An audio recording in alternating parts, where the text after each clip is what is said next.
Welcome to the ROQ Initiative. That's my robot voice. One-man band, although it's stressful. I watched the whole one-man band, actually. Yeah. You were here for about 30 minutes. It was like 4 of you in one room. I don't know. You're like the Flash. Oh, man, it'd be so cool to have clones. Yeah. Not the Flash. Just clones, because then I could, like, send someone off and I could just chill here. But the Flash is still one individual. He has to go. Well, he just has to go all around. All around, but really fast. Which is kind of cool. That's like the easiest superpower to think about. Yeah, well, what if a guy just goes really fast? Everywhere. My favorite is invisibility still, actually.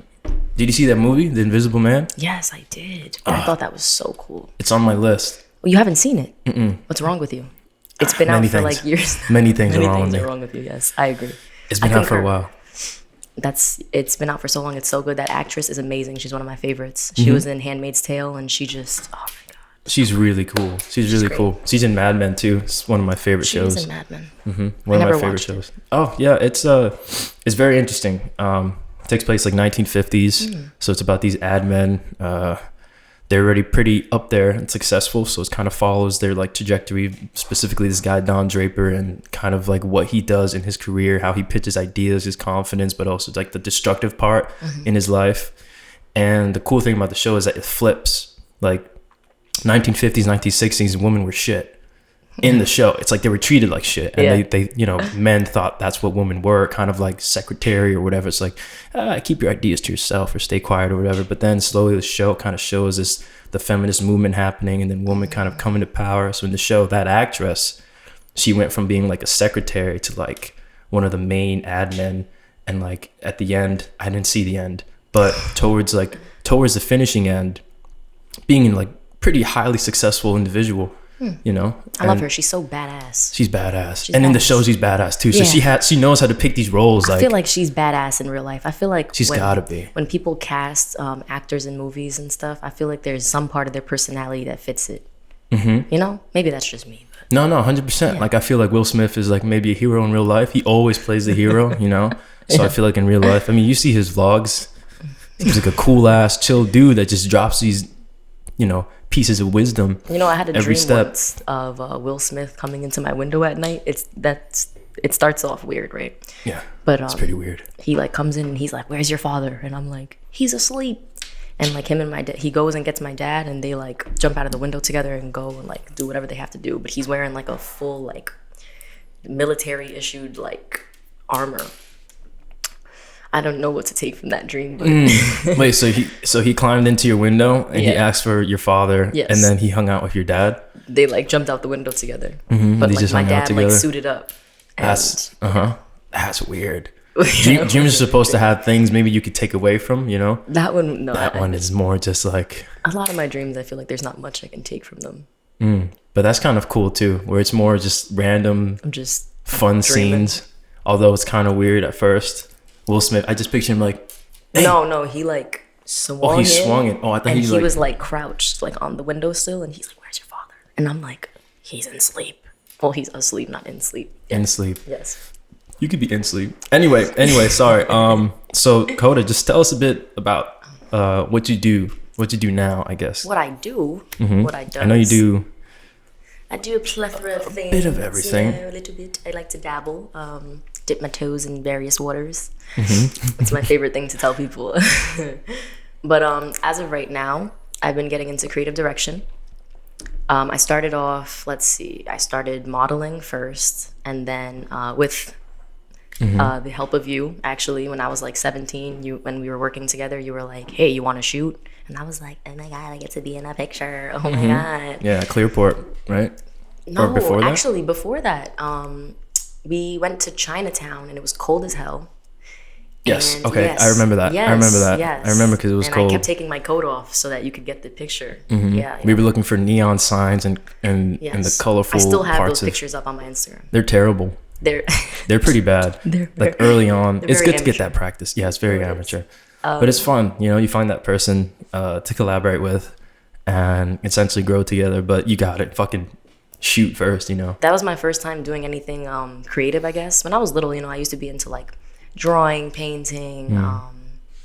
What what else was I into? I don't know. I was into like nails and stuff. I was just into like a bunch of things. Like designs on the nails? Yeah, I'm like a nail addict. I get my nails done almost like every week. Those are nice. Thank you. Yes, my Don't Be Pressed on Instagram.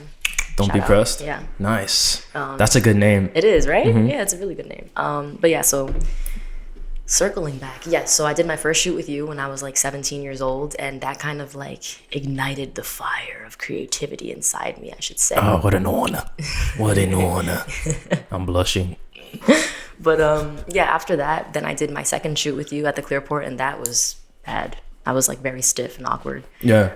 The problem too is like it's it's a good like it's a good back and forth. It's like the best way to understand how to like communicate in photography is in those situations. Like, you know, I was pretty early on still too in terms of like directing a model. So like the photographer is supposed to kind of, you know, bring that comfortability and ease to the scene, you know, especially if the model's not too experienced. So if we're both inexperienced, then it's kind of like, well, it shows. turn your head and then turn your head 360 and then sit down. That's a shot. Yeah. That's a shot. But you were like nervous? Yeah. In front of the camera? I'm actually still nervous in front of the camera. How do you like get over it? How do you kind of push? How do I get over it? In the moment, you know, you have to sooner or later get out of your head, right? Yeah. I think, how do I get over it? Let's see. I think now, I haven't done a shoot in a while. Actually, my last shoot was maybe like, I want to say like last month or something like that. I kind of stopped like modeling continuously because I've been trying to focus on something else now. So I would say prior to that though, it being in front of the camera, especially around photographers I was like meeting for the first time or anything like that, I would try to get out of my head by like, one, I definitely could not smoke before because smoke weed, right? Yeah, no, crack. No, I'm just kidding. That was a joke. It's okay. I know you smoke a little crack. There's no way you don't. Only on the weekends. No. Only on Sundays. Only on Sundays, actually. To start the Lord's Day. The Lord's Day. Yes. The best day to smoke crack. That should be on a shirt. Smoke crack on the back on the Lord's Day. That's cool.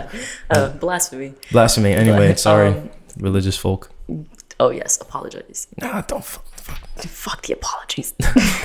But you were saying, don't smoke. Yeah, that's a big thing. I had to learn that the hard way because I went to a few shoots after like smoking weed and I was just like, there was no way I was taking pictures that day. It was like I was looking at the camera just like completely uncomfortable, didn't know what to do with my hands. I still don't really know what to do with my hands sometimes.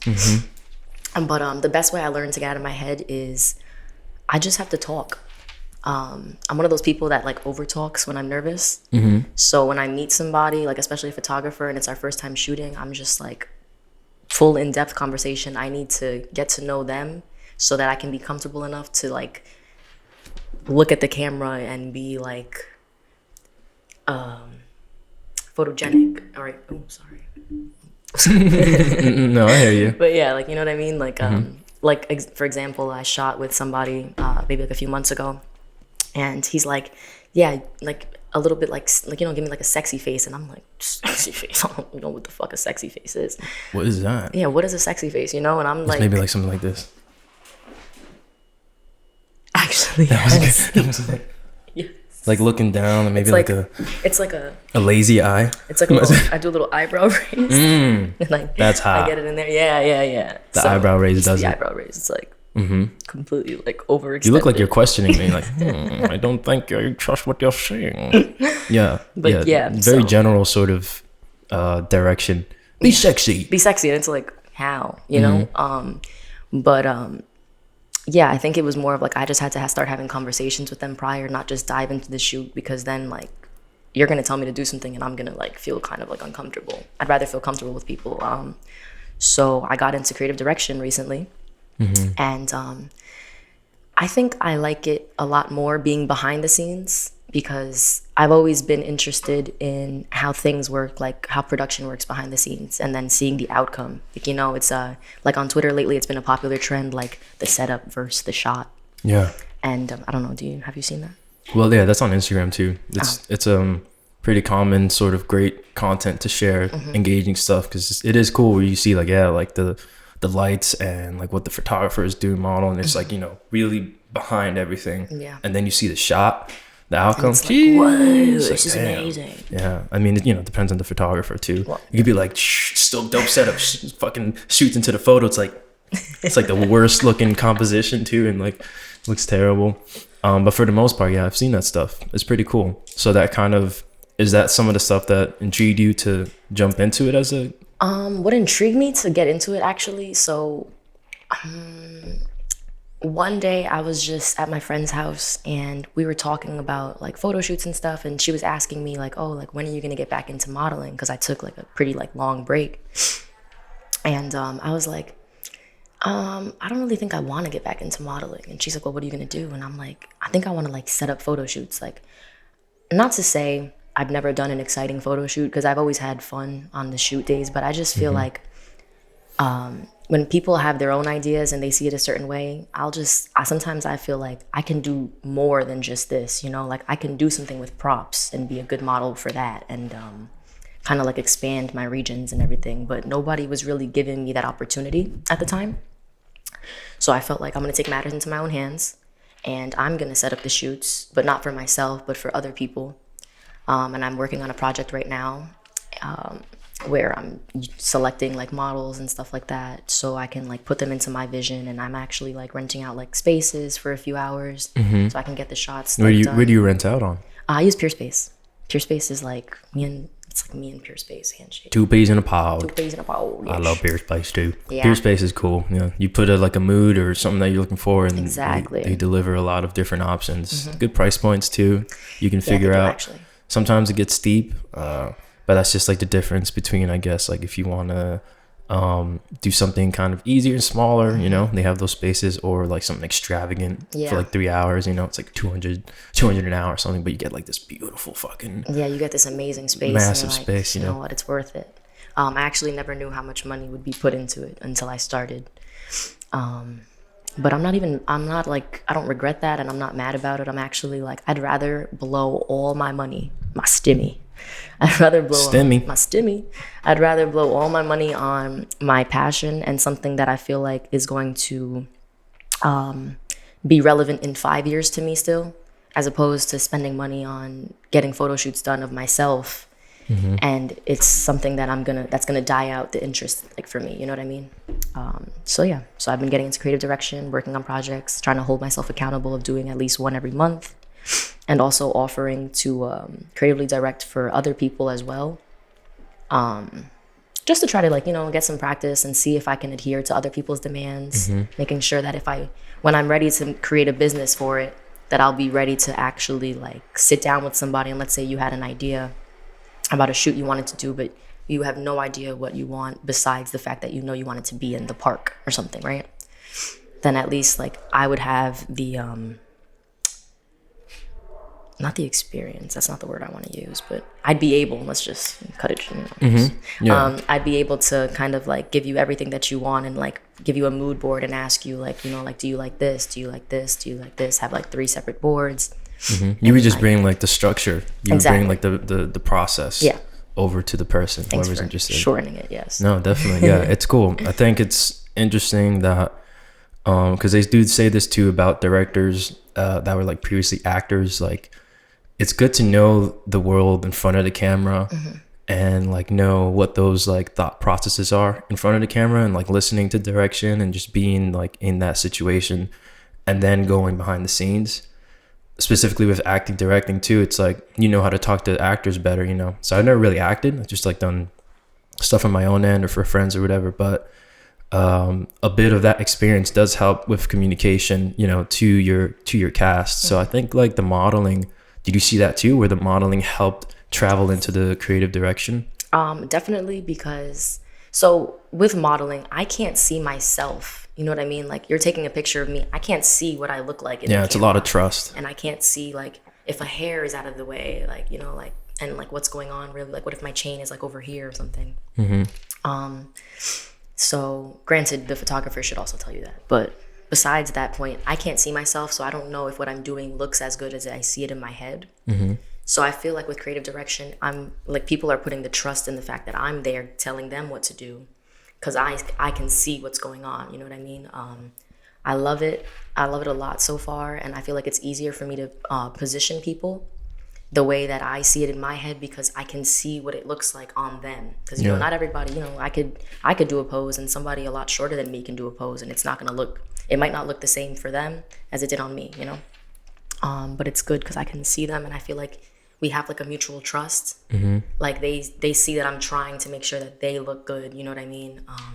And they don't have to worry about like, oh, am I doing this right, or like, do I look good? Because I'm telling them like, no, like chin down a little bit, mouth open. Can I touch you so I can move you? Stuff like that. Can I touch you? Can I? I can go south, right? Consent. You know, yeah, yes. as long as they say can't it's just okay. be touching them. Gotta ease my way in there. You find that it's kind of like cool too, communicating like woman to woman. Like being a woman creative director, it's much, I guess, smoother of an experience, right? It makes them more comfortable, with I them. think. Yeah, because my first shoot, for example, like I had a male photographer, and I had these two girls. Well, I had 4 girls in total, but I had these 2 girls at first that I was shooting together, like on the bed, and I needed them to kind of like touch each other, not in that way, but like, you know, like to be very like more sensual, like sort of sensual thing, and protective of the other.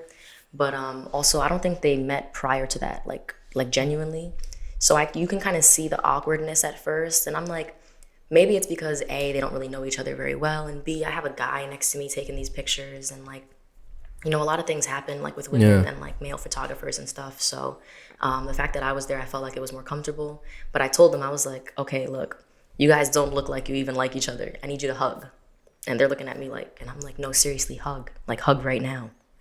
And they like hugged or whatever, and they were laughing, and like I just tried to make the air as comfortable as possible so that they didn't feel awkward for the rest of the shoot. And after that, they killed it. It was like you would think they were dating. It was good. Yeah, like they were a fucking couple. Yeah, it was good chemistry. Nice. So I feel like because I'm a woman, it helps make people feel a lot more, well, make women feel more comfortable as well. Yeah, it's definitely, like we were saying before, it's a interesting landscape, just like figuring it out, you know. Communication is so important. I was like talking to my friend Adam, and this thing always rings true in my head now. Like if you're shooting with a model, and like instead of saying something like relax your face, or you know, sometimes it's like a little strenuous or whatever, you can say something like soften your face, you know. And words communicate different, you know, feelings. So relax your face makes someone feel like they're, oh, I thought I was like, relaxed. I thought I was chilling. Softening your face is like, oh, okay, what is that? Oh. You know, I don't know what I mean. I don't know what they would fucking do, but like, you know, the power of words and communication is so important. We were talking too about like, you know, how usually body language is the more like evident way of communicating. You know, verbal is just a portion of it, but then like in these shoots specifically, it is like more verbal, since you gotta like communicate these directions and these like points of reference really clearly, but with people that sometimes don't even know each other, you know. So then it's choosing like the right words, like, oh, just fucking hug, you know. You could be like stressed out and like, just fucking get together, you know, touch each other. Like, and they're like, what the fuck is this, you know. And it gets like odd, but you know, I think the way you explained it and the way you handle it is good. Is there a shoot that you like are really proud of so far that you've creatively directed? Yes, it's a shoot that I just recently did. I haven't released any of my shoots like actually like physically on any social media platforms besides like Twitter. I posted the first one, but I'm holding off on releasing all of them. Right now it's more of a content exchange, and I'll eventually post them myself on a separate Instagram page when I'm ready. Just, you know, mapping everything out. But there's this one shoot that I just recently did, and I did it with John. And we did it, it was pictures of my friend Jet. And I'm not gonna tell you what the pictures were yet. I'll probably show you later though. That's cool. Ooh, secrecy. Oh. I love it. But I'm very proud of it.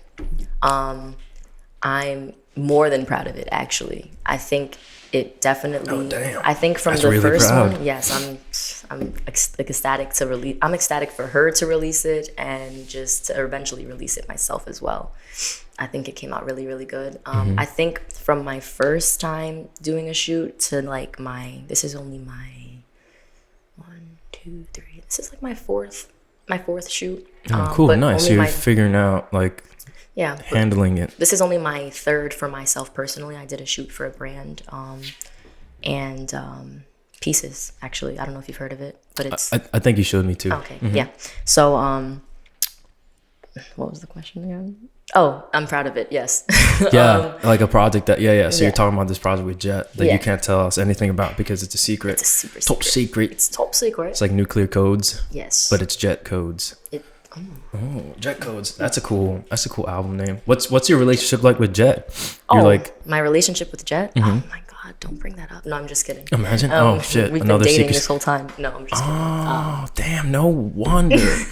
I knew. I had a feeling. You're always by her side. You're always helping her out. I'm always in her pictures. Always in her pictures. Yeah, and, I spend every day with her. Actually, I'm her manager as well as her best friend. Now, what does manager mean in terms of like Oh god. handling? Well, Like you handle her career.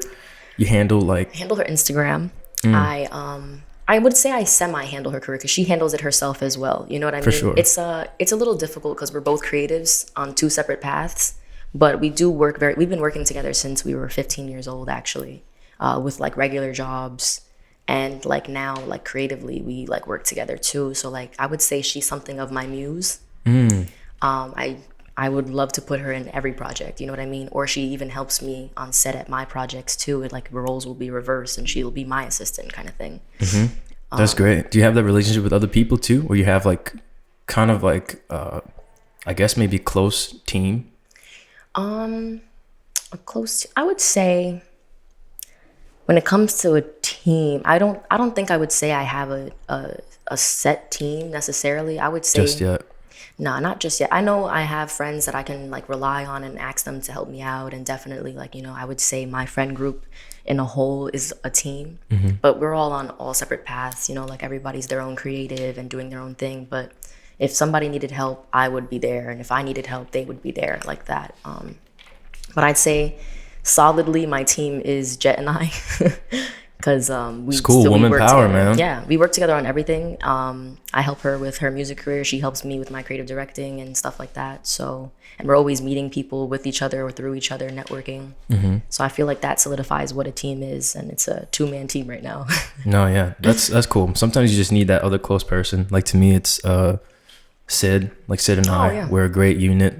We had a shoot, like the third day of a shoot that happened recently, and 2 members dropped just due to other reasons in the team. And then it was just him and I, carrying everything and like setting things up and building the set and all that stuff. And just thinking back to it, I'm like, oh damn, dude, this is a dude that I could like rely on for anything, And I ask him and when I would ask him if he's like, free to help me on something, he's there. He shows up. Hey, yo, you free?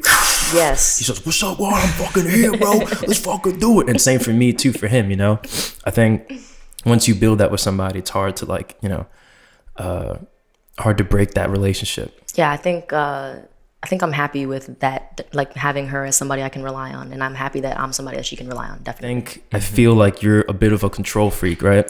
You like, because if there's a certain thing about being a director where it's like, okay, you're like the overseer, like not like evil laughing, because you're creating. Oh, can I hear your evil laugh? Putting me on the spot here. Whoa. Okay, I'm ready. I'll look away. Was that? That's really cartoonish. Yeah. It's like, Yeah. Yeah, maybe. Less more. I like it. No, that's your evil laugh. That's your evil laugh. My evil laugh's like. Oh, like the chuckle. Oh, that's a good one. It's like evil villain. That's laugh. like taking evil laugh. Yeah. Evil villain laugh. That's a good one. But no, yeah, that part of like being a director and like being sort of like the overseer of things and moving pieces around, and making sure everything runs smooth because hello, all the pressure's on you. Yeah, and it's like, this is my vision, or if this is somebody else's, it's like I have to execute this, and like if you're not listening, that's my internal heart, like everything inside of me is just like, why isn't this going the way it has to go? Yeah, but it's crazy. Yeah. Once you like do it more often too, you realize how every piece is so important, like down to whoever's just around you, because everyone comes on with like different experiences, that's why like if you work with people after a certain amount of time and like you trust them, you just kind of keep bringing them on board. Like trying out new people sometimes is like, it varies with the experience. That's so funny because I had to burp too. You could just burp there, you could just burp straight in while I'm talking too. Yeah, it wouldn't distract me. I was like, oh shit, if the burp is coming, I don't know if I should. The burp is coming. I felt it bubbling up. Do you have like tunnel vision while I'm talking? Blah, blah, blah, blah, and you're like, fuck, should I hold it? I just talk through the burp. It just comes out. Yeah. I had to do the little. No, but yeah, it's tricky because things could go like really good or like all right or really bad, and it depends on like your experience and your patience, right? In terms of like the end outcome. Like I've been on set on a project where I've had someone on my team that was more inexperienced, so it's kind of like more of the effort and energy and work then leans on me because they're more inexperienced in their role. So then the idea is that things are really moving like a well-oiled machine, but if one like cog or gear isn't moving as effectively, everything else is like affected, you know? So that's like the one part about the process that's like kind of fun but also very strenuous, you know? And it's a lot of pressure as a director because like you said, like if it's your own thing too, it's like you want to make sure it's good, and if it's for a client too, then it's like, okay, there's just pressure that it has to be good because it's like that's your reputation. What's your sign, Juan? Capricorn. I'm so sorry. Yeah, it's okay. Capricorn? Like a December Capricorn? Yeah, is there another Capricorn that I don't know about? There is. Is there like a January mid-year? Oh, right. Yes, December there is a January. difference, right? There is a difference because there's like moon rising and setting, sunset or some shit, Oh, you're a Capricorn. right? Water. Yeah. By water. Water. There's like a bunch of shit. December what? 24. Oh, my grandma's birthday's those days. Yeah. December Christmas Eve. 24? Both of my grandmothers, yeah. December 24? Yeah, December 24th. Both of your grandmothers? Christmas Eve. Both of your grandmothers? Yes. That's crazy. My mom's mom and my dad's mom. Damn, son. Yeah. Was your like, were they just waiting? Like, it's gotta be the same day. Like her mom just like fucking struggling through December. December 24. Yeah, it's kind of an inconvenient time to pop out. My family has like these gatherings. It's different with COVID now, but they would always get together and do these parties. And Get, like, I one think gift. I ruined it. Who, me? Yeah, you get like one gift and it's your Christmas gift / your birthday gift. No, when I was young, I was killing it. Killing it. Get, Yeah. like, extra gifts. Because it was just me, my brother, and my cousin. We were the only kids, so you know we would just get like everything. Yeah, we just get flooded with gifts. So I would get Christmas and birthday. You know, I was living it. I remember when my aunt-in-law got me a Nintendo 64. She changed my life. All I had to do was tell her that she was my favorite aunt, you know, in front of all the family. Though, I tell all my aunts they're my favorite aunt. Oh, damn. Oh shit, I hope they don't see this. They're probably not going to see this. They follow me on Instagram. How old is your aunt that follows you on Instagram? That's a weird question. How old She's is like your aunt? 60. I was going to say, because do they even know what podcasting? Do they even know, like... This is too deep in. This is she's way not, too deep she's in. Gonna Yeah, she's gonna tune out. Yeah, she's doing fine. That's what, like, I don't know if I'm shaking hand. I don't know how old she is. No, she's like in her 60s, but she's like so a little bit. she's killing it. She's killing it. She's killing it? Yeah, she's killing it. Yeah. Damn. 60 isn't that old now that I'm older and I realize that a lot of my family's in their 60s. It's not that. It's not. No, I can't see this you is like anymore, 70. Sonny. Yeah. This is 70. That's like 80.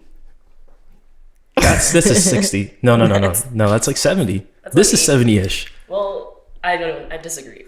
This is 80. No, this is 80. Yeah, age is crazy, man. Yeah, 60 isn't that old. No, it's not. But it's crazy. Like, we're in our 20s, so like I can't even imagine what the world would be like. I can't imagine looking old, actually. I think you look nice old. I think you. But the thing about, I think Hispanics, we just crack really quick. Whoa, buddy. Right, like 65, 70. No way. No. I'm just thinking about people in DR, just like tough skin, you know, like rough leather looking. Yeah, but you're not in DR. We're not in DR. They get a lot of sun and a lot of Presidente. That's what it is, yeah. That's what it does. The beer. That's what the beer does to you. Makes that tight leather skin, beer belly shit. Yeah. Actually, I'm very frightened to get a beer belly. I don't drink beer all the time, so I don't know why I'm frightened, but I just don't. It just appears one day. What the fuck? I thought I wake up and I'm like, I thought I did it right. Something about that beer belly. No. Are you afraid of like getting older? Are you afraid of like time? Am I afraid of getting older? I'm not afraid of getting old. You know what? This is gonna sound very superficial, but I just don't want to have wrinkles. I don't want to have wrinkles, and I don't want to look old. But everybody in my family has aged very gracefully. None of them look like they're their age. They look like a much younger. So I don't think I'm gonna age bad, but like that's just one of my fears. It's like my whole body changing, and then like I get like the hunchback and the saggy titties, and I'm just like. Yeah, I think saggy titties is just natural. Well, that'll probably happen sooner or later. Obviously, like sooner, 60s, like right now. Like right now, on the podcast. That'd be cool. Not the fact that it happens, but. That would go viral. I think that would go viral. If it's like an immediate thing, it's like, what the fuck? How did that happen? It's like, oh, black magic. Yeah. I want to welcome the wrinkles. Oh, you're gonna welcome I think I'm gonna be a weird old dude. I'm gonna have like a very colorful outfit palette, like, Pimp. and just be really bizarre. Because I think like when you get old, a lot more shit is excusable, Yes. So I'll be on the bus like with my cane, like just like singing to myself. It's like, oh, it's just an old man, I'll just be like poking people with my cane, asking for the time. What time is it? But I know what I'm doing, I'm like unless I just go insane by that time, which could be really, I wouldn't be possible. surprised if you ended up going insane in your old age. Why would you say that? Have you met yourself?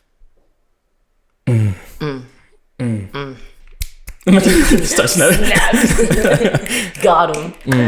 But no, when I'm old, I think I would like to be like Where would you like to be when you're old? Where would I like to be when I'm old? Okay. Well, I definitely want to live in a hot weather climate. I don't know where I want to live as of right now, but I don't want. And I'm also talking about in terms of like career. Oh my God, this is perfect. Okay, so we'll go career because I don't know where I want to be located yet. But, that's tricky. It's like you don't even know where life's gonna take you. Like, what's my age range? Am I like an old ass lady, or am I like? I guess we'll run with 60s. Like 60s. Yeah, because we were talking about your aunt. 60s. All right. So, oh God. In my 60s, by the time I'm 60, I'd like to be retired. Very straightforward answer. Yeah, that makes total sense. Retired and some people don't like to retire. Some people are very handsy. I have no problem retiring. You'll just be like. Exactly. Everything that I've put into play is already working out, and I can just chill the fuck out. So by then, I would like to have my own speakeasy / coffee shop. Yes, I'd like to have, and it's gonna be totally 70s inspired. Like wow. Like, yeah. Why? When you're around 60? Yes. Yeah, that's like... It'll be something that's already been open. Like, that's like in 40 years, huh? So 70s is like so... I've just been chilling. Far back. Yeah, I'm vacationing. You think... I don't have to worry about my speakeasy / coffee shop because it's already up and running and up and coming. I'd like to... I'd like to have made my mark, and I don't mean on the world or anything like that. Like, I don't have like these like crazy ass like big dreams of like being famous or anything. It's more of just like I want to just be comfortable. Yeah, I want to be comfortable enough to go on vacations and like when I'm 60 years old, have everything that I've already done basically work for itself. Like all I have to do sometimes is like pop on a phone call or something like that. Yeah, just like the CEO leading this business, but like, everything is already just ideally that's moving. What I'd like. I'd like to have a speakeasy. I'd like to have my own agency eventually. Big dreams. Yeah. What goes down in the speakeasy coffee shop? Is it like live music in there? Performances? I think I got this idea from living in Jersey City my whole life, and seeing how all of the creatives have been like flourishing and stuff like that, and find like a platform for themselves. So I remember in Bucket and Bay when they used to hang up your photography. Mm-hmm. And that was pretty nice. Cool. Yeah, it was nice. Like they were very supportive of like other people's dreams and stuff. So like I'd probably have something like in the daytime it's a coffee shop, and it's like decorated with local artists and like we'll play like local music and things like that. Even like like local people that make pillows and shit like that. Like the decorations very much like on brand and everything. And then at night we'll have like local musicians or poets and like the walls fucking move. They everything rotates and it's a different say vibe. Like the secret word. The secret word will be peanut butter. Peanut butter. Yes, peanut butter. That's the word. I love peanut butter. Okay, you're saying it here now. People are gonna know. People are gonna see this and be like, oh, okay, I'll be there. Yeah, 40 years. There. Peanut butter. Well, not 40 years. Hopefully before 40 years. 40 years. Hopefully before 40 years I can do that. By 40 years, I don't even want to walk into the speakeasy anymore. You don't? No, I'm definitely. You'll be tired of it. Yeah, because I'll have done when you show up, it's a whole thing. It's like, oh, Dakota's here. Oh my God, the owner. The owner. But You know, pictures of me will be there, of course, in my prime. Like elegant, like in the chair. Yeah. With Yeah, like exactly. with a cat. No, it'll be actually the picture that you took of me when I was 17. It'll be that picture, like. Damn, that's so far back. And they're Black gonna and be white. like, She never aged. She never aged. that's the owner. They might have in like 25, 30 years, some like age serum where it just stops you from aging. I'm just gonna put myself in cryogenics. So I can just. Once everything is running, you'll just like, Yes, freeze myself and then come back in a few years and see what's up. in a few years. What if it's like Futurama and just kind of breaks and then it's like you wake up and it's like year 4000, flying cars. Then that's what I want to wake up for. Speakeasies closed down. Oh shit! Damn, it's been 1,000 My years. agency plummeted. My kids Everything is trashed my name. Yeah, your kids. Yeah, they got into a bunch of scandals. Did a bunch of crack. Probably different drugs. Different drugs later in life. Yeah, my grandkids like fucking hate me. They don't even know. Well, you disappeared. Yeah, You know. I disappeared. Who are you? into He's like, cryogenics. I'm your fucking. I'm your grandma. I'm your. I'm Well, Mammy you might Ma. not. You're not. Yeah, you might not sound that old, but. Yeah, definitely. Well, it's cool dreams, man. Yeah, I think it's good to think of, the future, like in terms of like 5-year or 10-year plan, Yes. just to get this like sense of like you have a goal to go towards to and achieve. But then going too far, I think is like, okay, you're just kind of like aiming for the stars. And I think they're washing the floors here or something. I hear it. Yeah, it's pretty loud. I kind of like the sound. It's like ASMR. Yeah. Do you listen to ASMR? I don't actually. I watch them sometimes, like really late at night when I can't fall asleep. Oh, really? Yeah. Oh, yeah. A lot of people do that. Yeah, it's like Watch those videos where they're like squishing stuff. supposed to be very soothing. I love it. With like brushes, like, Yeah. right? Do you have like a favorite sound? Is someone breathing? Definitely not. The only thing is just like so close to the ear that it just makes me feel a little like Uncomfortable. Yeah, a little uncomfortable. And when they're whispering, it's like, okay, today I'm gonna show you.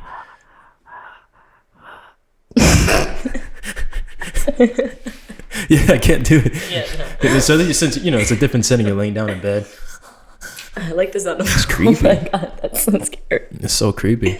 I like the sound of like waves crashing. Yeah, I got a new TV recently. It's like technically my first TV, because I had a 30-inch, but when I lived with my parents, but I gave it to my mom to use for her job, for her work.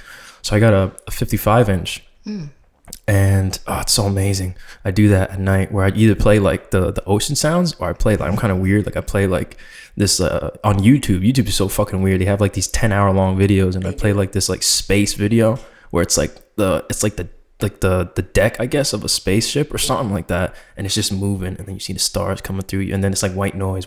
Do you have to sleep with your TV on? No. I try not to. Even though it doesn't take a lot of power, it's just like I don't want to wake up to it like on. It's kind of weird. I don't want to like waste energy, I guess. I feel like the light on my TV I always will wake up in the middle of the night and I'll see the light and I'm like, what the fuck is that? Yeah. Yeah. What the fuck is that? Like an alien or some shit kind of coming. I had an alien experience. You don't have to get there. No, you told me. I know. Yeah. That's why I don't like any lights in my room. I get really scared. Still to this day. I know. It's definitely something that's probably haunting. Right? It's like, fuck, man. When I see blue lights, I actually start getting itchy and I break out into hives. So when you see like police sirens, you're like, oh. Not only do you think about crime, you think about aliens. Yeah, exactly. Like alien crime. Alien and crime. Alien crime. Yes. Alien criminals. What is it? The federal, you know what I'm talking about. Federal. FBI. You just said one word. You know what I'm saying. You haven't heard about the Galactic Federation? There you go. Is like Space Force? Yeah. Like in our government? Yeah. Like what we're doing? Yeah, you didn't see that guy in like Israel? He like outed it or something. He what? He like outed that they're in contact with aliens. No, no, I don't read too into. Are you deep into alien? I guess what, like culture? Deep into like reading into it and. Well, you know what? Actually, Well, due to your experience, maybe you should recap a little bit of your experience with what happened with you. So what had happened was, I'm gonna look fucking crazy. Crazy alert! Cameras are rolling.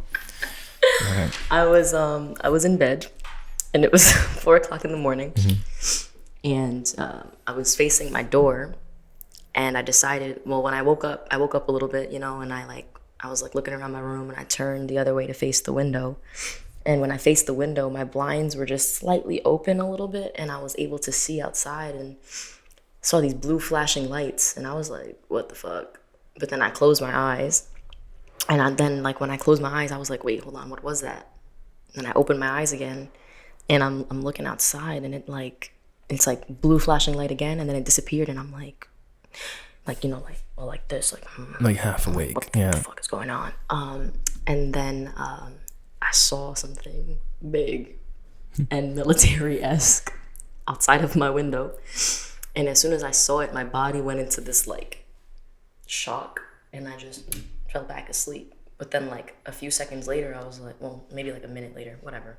I don't know what the time span is, but I woke back up, and I was like, what the fuck just happened to me? And then I was like, I just saw that, right? And I'm like trying to, like, I'm feeling crazy. I'm feeling like trying to make sense of it. Yeah. But I'm like, I know I didn't dream that. I was awake. They want me to think that I was asleep. And then Jersey aliens. You know what? Tricky. People have seen aliens in Jersey. I'm sure they have. I sound so disregarding. Yeah, I'm sure I have. Anyway, the news is it's just it's funny to hear. It is funny to hear. Like Jersey aliens. What are these aliens doing in Jersey? Go somewhere more interesting. Yeah. There's nothing going on in Jersey. Why are you outside my window pizza. putting me to sleep? There's a lot of good pizza around. They were probably like, let's swing by fucking Stella's. Oh shit, she's awake. That's what I felt like they did. And they shot you with some sort of. With that exact. But they didn't do that. Well, I felt like they did. They didn't do. They went like this. My body's like. Who knows, man? Who knows? Apparently, I drank too much eucalyptus tea. Is that what it is? You drink too much eucalyptus. Is that how you're ending the story? It's like you drink too much eucalyptus tea. My mom's convinced that I drink too much hallucination. Eucalyptus tea. Is that what causes? Allegedly, like it could cause hallucinations or like wild dreams or something. Oh shit! Is it? But also, this is when you had I had the Rona. Yeah. I did have the Rona. Yeah, you can't leave that out. You had COVID, and you were deep into what did they say? When you stay inside. Oh, my brain was just going fucking nuts. Yeah, your brain was going nuts. But I'm trying to what's the word? Why does it escape me? When you're... It's why my brain's just not clicking. When you get corona, you need to stay inside and... Quarantine? Yeah, that's not... But basically, yeah, you were quarantining, right? So you had to stay inside, and you're already kind of like... I was like trapped in my room. Yeah. How was your COVID experience? It wasn't that bad, I would Staying inside. say. I just didn't mind being inside. Also, my parents were taking care of me, so they had to bring my food up, and I didn't have to do anything, so I felt very, like, royal. But my experience, well, I lost my taste for about 4 days, but I did, like, 2 nasal rinses, like, back-to-back or whatever within, like, 2 or 3 days, and my sense of taste came back. My nose was just stuffy for a while, but it wasn't even like, I didn't have like boogers or like mucus or anything. I was just, it was just congested up here. You were like hallucinating and fucking just runny nose, and you're like, what the fuck? Crusty lips. Crusty ass lips. Yeah. No, it wasn't, quite the experience. It wasn't bad, but my asthma did start to act up again. Yeah, that was something that got like triggered after like years of being dormant. So that was interesting. Yeah. And that was like the main hurdle, but everything else was kind of chill. Yeah, I had like shortness of breath for like a good like month and a half after that, and like my immune system was still pretty low. Yeah. But I'm fine now. You know, healthy as a horse. Healthy as a fucking horse. As an ox. Yeah, you look great. Thanks. You look great. And then, because I had COVID too, like once you get out of it, you're just that nice long break, you know, long forced break. It's like you get out of it and you're ready to go. Yeah, I was definitely ready. Actually, the week that I tested negative after having COVID, that was when I did my first shoot over in December. Oh. Yeah, so I got that first creative done. My first shoot as a creative director. Yeah, yeah, I was very like happy. I was like, fuck yeah, no more fucking COVID, and I'm outside. I know, yeah. You feel like you conquered some shit. Yeah. It's like now time to conquer the world. Yes. Time to take over the fucking galaxy. Conquer the creative direction world of photo shoots. How did that first shoot go? So that's your first shoot as a creative director. Here you are on set. Right was this for a client or this is for one of your ideas? Yeah, it was for me. I got the idea from, well, basically, I was inspired by my close group of female friends. You know, like we're very comfortable with each other, and like, you know, we've been friends for a very long time. So I felt like I wanted to do a shoot that had women like being there for each other and like in this comfortable space. It was in a Caribbean style apartment. That was the decoration. But and I kind of chose that because also I was kind of influenced by my grandmother as well, you know, well, my grandmothers, I would say. And kind of like how they used to like make like, you know, like coffee in the morning and just like walk around the house in like their long skirts for no reason, like and stuff like that. So I had a very like gypsy-esque kind of like outfit idea going on for everyone. It was very nice. It was comfortable. And also, I don't know, like growing up, I guess in not just Hispanic households, but in like low income housing and stuff, you sometimes have to share a bed with multiple people.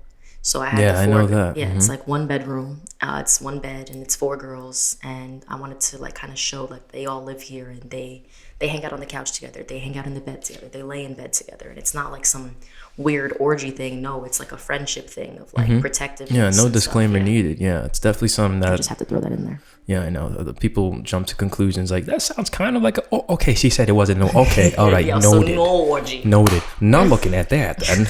No, yeah, it's something that definitely part of my childhood too. Yeah, lower income sort of families. Although, you know, my family was doing all right, but I had like, I remember those days, like, what did it say? Head to foot. Like, you know, when you're sleeping with like family. Yeah, so you're just kind of sharing this bed. Oh, yeah, everyone's just straight. Yeah, like, we all sardined it up, cuddled a little bit. Yeah. I got a family of huggers. Yeah. When I was younger, yeah, kind of that, you know, but then once you get older, it's like, okay. It's like, you hey, know, don't like my touch me. brother, I don't want to like be like looking at him while I'm sleeping, like, Yeah, take you know my what? breath away. That's always the most awkward part of sharing a bed with someone. Sorry, it's such a good song. Like, even when my friends sleep over my house or I sleep over their house, it just feels uncomfortable to wake up and like be facing each other because it's like, yo, why the fuck are you next to me? Like, I have to turn the other way. Yeah, just put the back Yeah. in your back. Yeah, but that sounds like a great idea. Thank you. Yeah. How did it go? Just like managing that idea, being on set, directing these people. Were you alone directing? Like, what was going on? Well, I had help. So I had a stylist. And she's great, actually. I used her for another project that I just did, and I think I'm going to continue to use her. Shout her out. Who's that? Oh, that's Sam, Hood Hippie Spice on Instagram. She's amazing. She really does her thing, honestly. Like, she got, you know, everybody was kind of late. So I think that was like the biggest problem that I had. That like I wasn't really prepared to be late, you know what I mean? So I did have to extend the time at the shoot, and that kind of stressed me out a little bit. But once everybody was there, like Sam got there and she got right to work. Like there was no like dilly-dallying or anything like that. Dilly-dallying.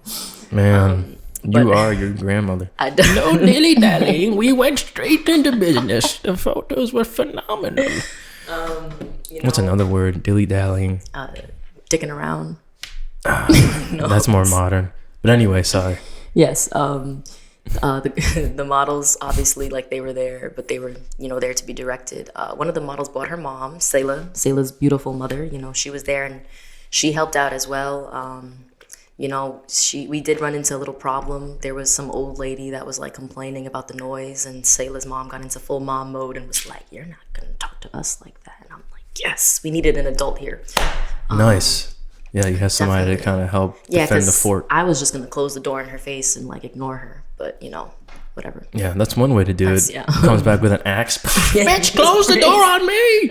Fuck you. You don't know how people's reactions could be. Yeah. But that's, sometimes you deal with that. You guys, I could picture y'all laughing, like, just yelling. Yeah. Playing music. You know what it for was? the We were vibe. playing music, and also we dragged some furniture, and she happened to live below. Ooh. So she was just You said she was older? Yeah, she was Yeah, like she has some nothing older better lady. to do. Yeah, She's like, let me go bother these people. Yeah. She was angry. I also had Jet on set who was assisting me and keeping me kind of calm, actually, because since it was my first shoot, I was like very anxious. Like I didn't even eat that day. I was just like, oh my God, like, is this gonna work? You know, like how is this gonna go? The lighting was a little difficult to work with, but we got done with whatever we had, our resources. The photographer, Julian.anem on Instagram, did great.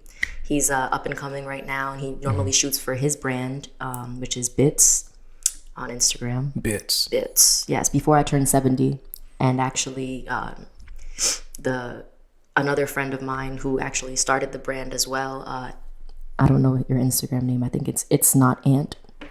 It's not him. He was also there, just to kind of like I would ask him questions too, like how do you think this would look? You know what I mean? It's always good to have like outsider perspective, definitely. So I would say that was my team that day, and it was very solid. Like, you know, I enjoyed it. I hope they enjoyed their time there. There was a few times that you could kind of see the anxiety on me. So I think that was like my biggest fault, is like showing that I was breaking fucking sweats, basically. Yeah. But I think I kept my composure, and I directed everyone pretty well. I am proud of my first shoot, because it was my first shoot, and you know, I'm only gonna grow from there. And the girls that I worked with, they were amazing, and I would definitely put them in more projects like in the future and stuff. Yeah. It's good mentality. You're a really healthy, positive mentality. I try my best to be optimistic. You have to be, because if you're too pessimistic, if you're too like harsh on yourself, then that's kind of where the train stops moving, and you know, you just kind of like pull the brakes on things. But that can't happen if you want to grow. You got to keep experimenting, and that's cool. You know, the first shoot, the first project, or whatever it is always going to be like a little bit strenuous.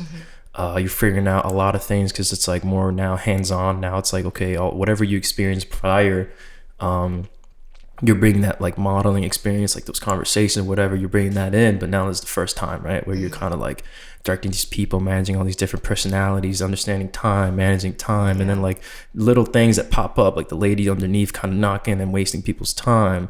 Move away from that. There's a lot of these things that you become aware of, you know. And I could definitely say the more you do it, and I assume, you know, you're going towards your 5th shoot now. Yeah, you just get more comfortable.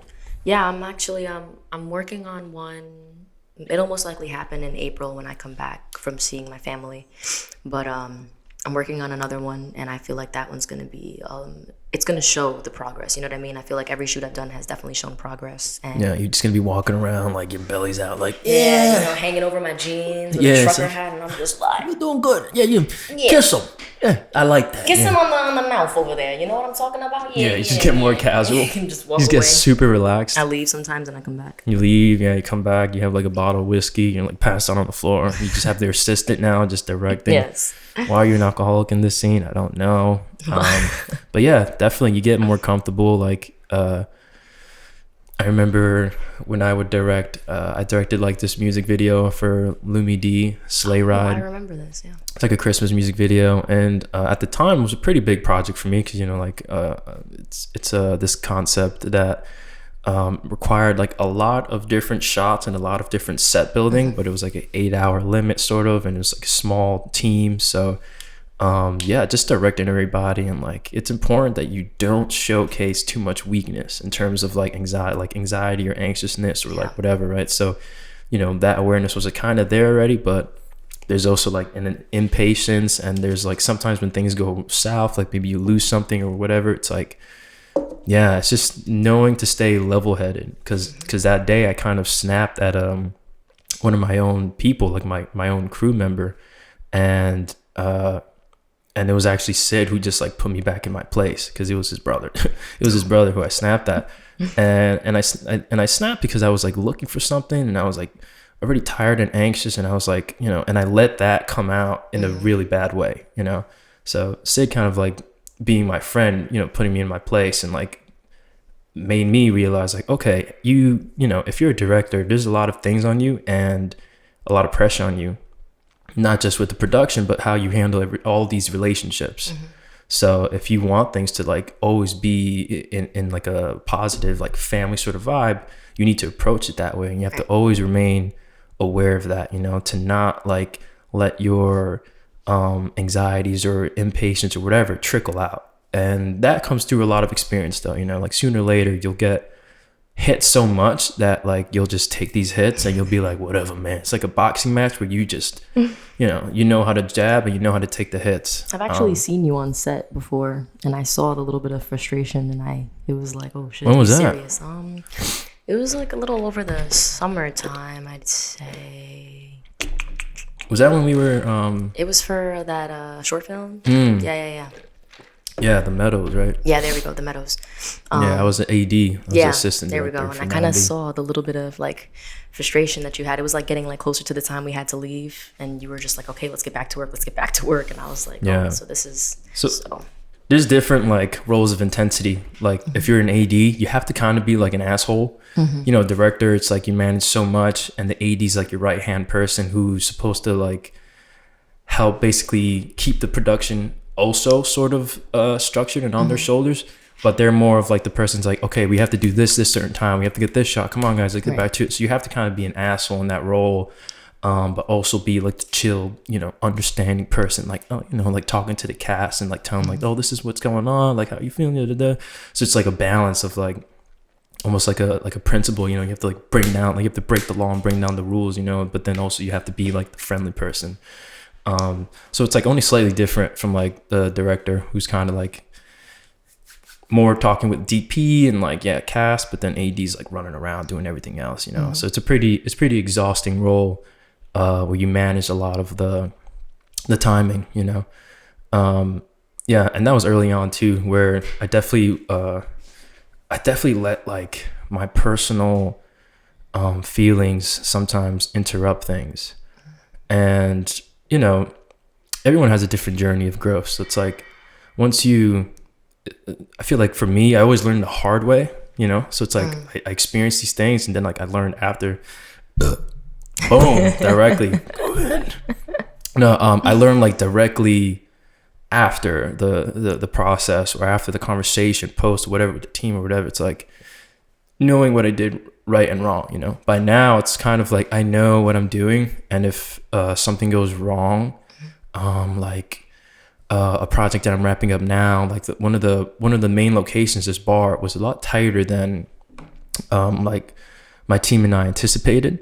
So it's kind of like adjusting a lot of the shots and adjusting some of the concept to fit this new space.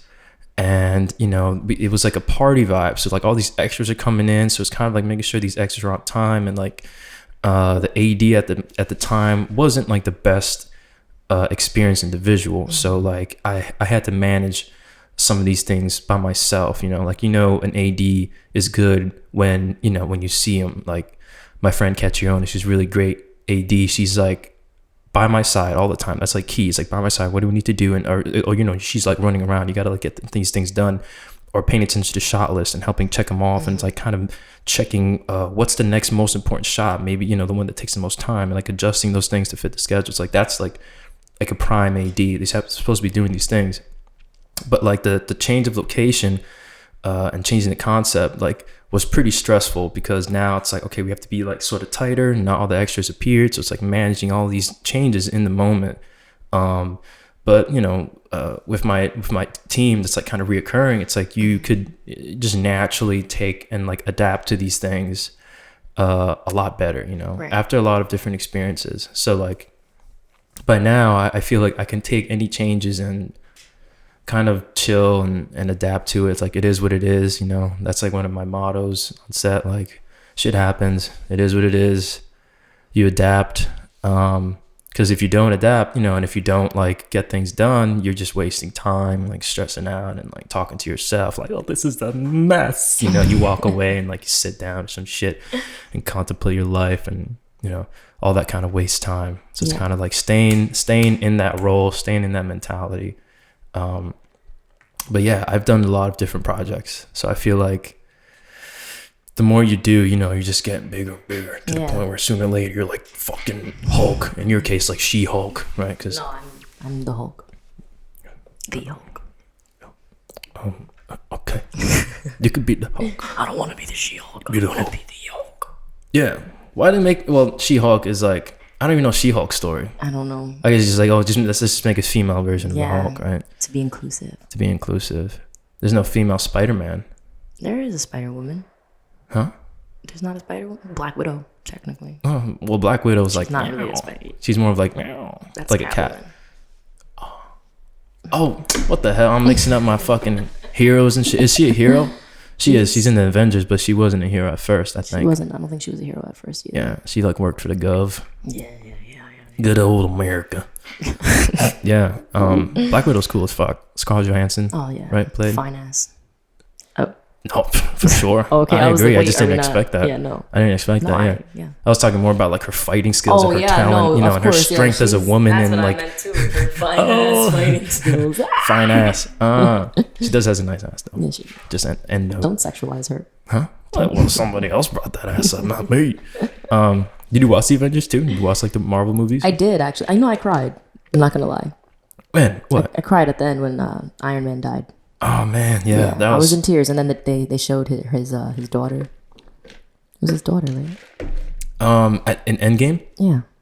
His daughter. It was his daughter. Born or like, I can't remember. No, his daughter was like there at like the funeral, and she's like, I don't know. She said something, and it just like. Oh, That's it. That was the pull those strings. Heart. Yeah, no, it stabbed me in the heart. Pull those strings. And I bled. You bled. Yeah, with tears, with red tears.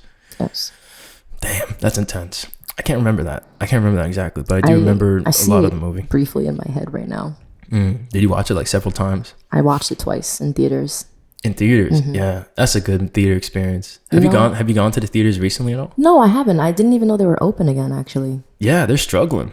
Yeah, we should go. We should, yeah. We should go and watch. And you're like my favorite movie buddy. Yeah, well, thank you. I think I really love watching movies, and the post conversation is important to me too. Like just talking about like what the fuck did we just watch? You know? We went and we saw Once Upon a Time in Hollywood together. Well, you saw it like 3 times prior, but we went together. Yes. Yeah, dude, that's such a fucking movie. Yeah, Tarantino's nuts. Tarantino's a fucking nutcase. Yeah. Too much feet in that movie though. It becomes way too evident. That foot fetish. You know, Margot Robbie's like she laid back and like her feet just you know in the theater, and it's like her feet were like dirty, and it's like right in frame. It's like in the foreground. That's what he likes. He likes the dirty feet. Yeah, that's what he likes. That DF. Yeah. That DF. You heard about? Oh my god. Oh, that dirty feet. Yeah, it was like too much in that movie, but it's such a great movie. I like his style. You know, I mean, you go like it's like sort of. He was saying in an interview, it's like, you know, you go see Metallica. It's like, you know, you expect the music to, you expect this, you know what you're doing going to a Tarantino movie. It's like, it's going to be this crazy adventure that leads up to this ultra-violent moment or ultra-violent moments. I saw your skit, your Quentin Tarantino style skit. The shootout. Yeah, it's like a 5-minute shootout. Everyone, it's always like this like moment where, it's like a Mexican standoff, I think, right? So like one person's pointing a gun here and the other person's pointing at that person. It's like this moment of like, shit, okay, what the fuck is going on? Why does it have to be Mexican? I don't know. Couldn't just be Western. I think it's called the Mexican standoff. Is it the Mexican standoff? I don't know. I think so. I don't want to backtrack. I feel like it is. That's something we got to look up. Yeah. I don't know why it's called Mexican standoff. I don't know if this is something that happens often in Mexico with Mexicans. I think of like a standoff, I'm thinking of like those old Western, like Walker, Texas Ranger type. Yeah. My grandma used to make me watch those. The Westerns? Yeah. She was really into them? Yeah. I don't know why. But. Oh, no, they're cool. They're good. Those are like the beginner like action movies where, you know, there's this understanding of like building suspense and tension, like the close up of the eyes and like the hand on the fucking. Yeah. It's like the twitch that they do. Yeah. They have like gloves or just like bare hand. It's just like looking. It's like building up this moment. Then that used to be crazy. People used to duel to like, you know, handle like an argument or like, you know, if someone has a problem with someone else, it's like, fucking duel me, boy. Fucking duel me. And then that's it. That's how they handled the issues back then. That's crazy. You think you would be able to win a duel? In your current situation, going like if you went back in time as you are, as I am right now, as you are right now, to a fucking duel, honestly, I don't think I wouldn't be able to. That speed. I think maybe, you know. Well, if it was me or you, that's the thing. If it was like you and I, yeah. Oh shit! I think it'd be a pretty interesting duel because I feel like if it's you and I right now going back in time, I think we're both gonna like overly compensate the fact that we have to shoot at each other. But also we're both gonna just be like heavy on the dramatics. Like I'm gonna be like this for like a good 5 minutes, and you're gonna be like this for like a good 5 minutes. Yeah, I need my glasses too. But what I'm gonna you'd win if I don't have my glasses. If you don't have your glasses, then I just shoot some old lady. I'm gonna act like I'm reaching for my gun here, but really I have a gun behind me, and I'm gonna go like that and just pop, pop, pop, pop, and win the duel. That's too much. Because now. How could you secretly? I'm looking at you. It's like, oh, she has her hand. What is she doing? I think she has another gun. I'm a pretty smart guy. You're scratching your ass during a duel. That's tricky, man. If you don't have your glasses, you wouldn't know. Oh, yeah.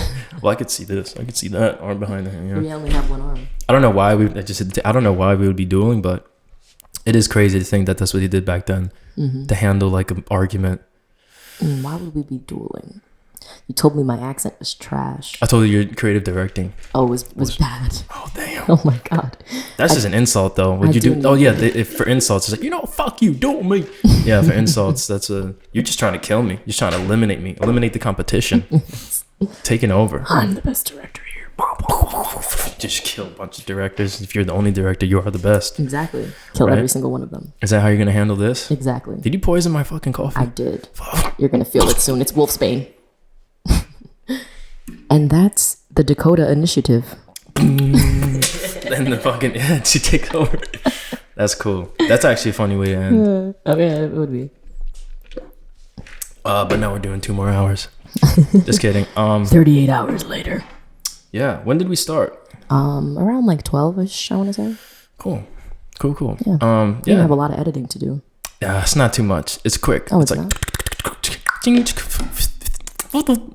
I saw a video of Michael Winslow, my friend Adam, recently. Do you know that dude? No. He does like voice acting. Oh, okay. He does a lot of like voice sound effects and stuff. And he's much older now, but back then he was like in this movie Police Academy.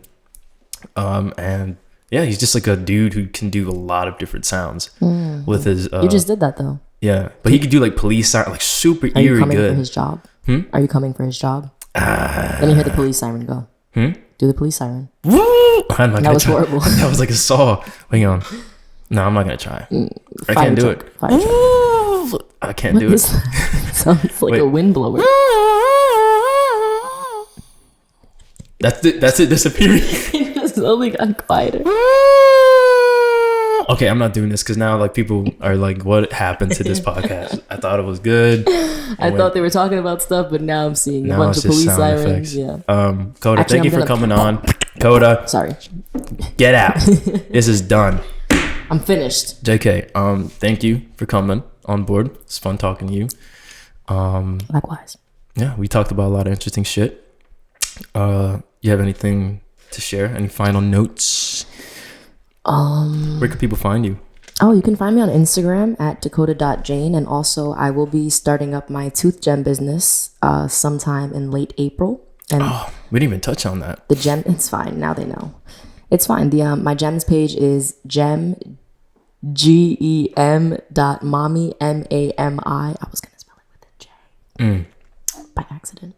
But yeah, so you can find me there and you can book me for tooth gems through DM. But please hold off until late April because as of right now, I am not replying to anybody's DMs. I made a post and nobody's respecting the post. Nobody respects the nobody posts. reads anymore. That's what the problem is. Everything's like... But I'll be coming back to do tooth gems and just probably trying to like offer more shapes and things like that soon. Very cool. Yeah. Very cool. I hope to get one too. Oh yeah? I'd love that. Maybe like a gun. Look at those nice teeth. That's why I get my ready hands to in go. them. God, give me those teeth. You're like a teeth addict. That's why you do it. Actually, I'm not Like gonna shaking. lie. A little bit. Oh. Like I'll ask people, I'll touch teeth and be like, oh, they're so round, or like, oh, they're so flat. Oh, yeah, just put the gem on me. They're such nice teeth. Yeah, okay. All right, coach. Yeah. Peace, guys. We're done here. Dakota Initiative out. You taking over?